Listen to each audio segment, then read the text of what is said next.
Hey, let's talk Gillette.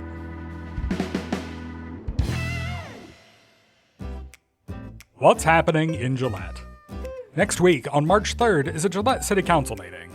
Before we get to the agenda, let's take a look at some other City of Gillette happenings in the next week or two. City Council pre-meetings are back, starting at 5 p.m. in the third floor conference room before City Council meetings. The object of the pre-meeting is to give the council a chance to go over the agenda before the formal meeting starts. It's also open to the public. If you live in or near the Sutherland subdivision, you might be interested in a public meeting that will be held on Thursday, March 12th, from 5:30 to 7 p.m. in the Wyoming room at the Campbell County Public Library. The meeting is to share project details, anticipated timelines, traffic impacts, and generally what to expect during the construction process. City staff will also be on hand to answer questions and gather feedback. So if you live or work in or near the Sutherland subdivision, check it out. The City Council meeting on March 17th is canceled. That's St. Patrick's Day. That's not why it's canceled though, at least as far as I know. I think several members of the council were going to be gone that week.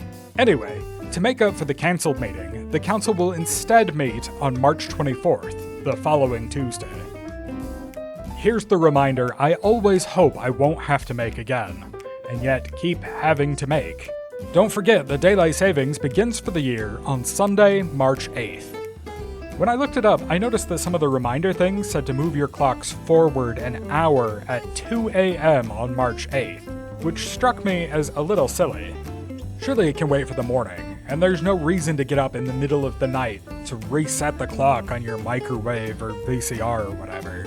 I suppose if you work Sunday, it might be important to change it on your alarm clock, but you could also just do it before bed on March 7th. It affects me in a strange way, since I do the television scheduling for GPA, and I have to remember that that day only has 23 hours, not 24. In practice, I never remember, and always end up wondering why all the programs are off by an hour when I look later. Here's what's on the March 3rd City Council agenda. There are 3 projects supported by the optional 1% sales tax on the agenda. All of them are streets projects, and 2 of them are our big annual ones. The 2026 Asphalt Pothole Repair Project and the 2026 Chip Seal Project. Those 2 projects cover problem spots in roads all over town. The last optional 1% item this time is an amendment to the professional services agreement for the Acheta Road Reconstruction Project.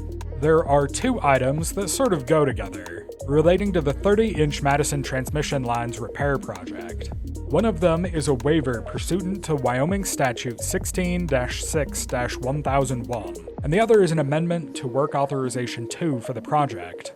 Wyoming Statute 16-6-1001 is about capital construction project restrictions, preference requirements, and waivers. Basically, it's the bit of the state code that says we should prioritize Wyoming contractors for bids, and add 5% value to bids from out-of-state contractors, for purposes of comparison when evaluating bids. Even with a 5% increase, the out-of-state bidders won for the project, and so they need a waiver, which the City Council can grant.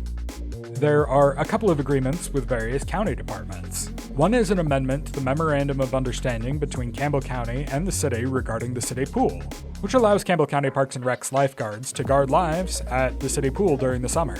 Then there are 2 with the Campbell County Fire Department. An emergency services dispatch agreement, so the fire department can have their dispatch in City Hall with the rest of the police dispatchers, and an information technology services agreement in support of the same thing. Then it's just the planning items left. Council will consider approving the Vista Grand 2 re-subdivision, and have the first reading of an ordinance to partially vacate a general utility easement off of Lemon Creek Court.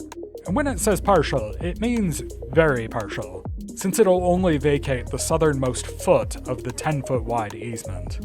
That's a brief look at the March 3rd meeting.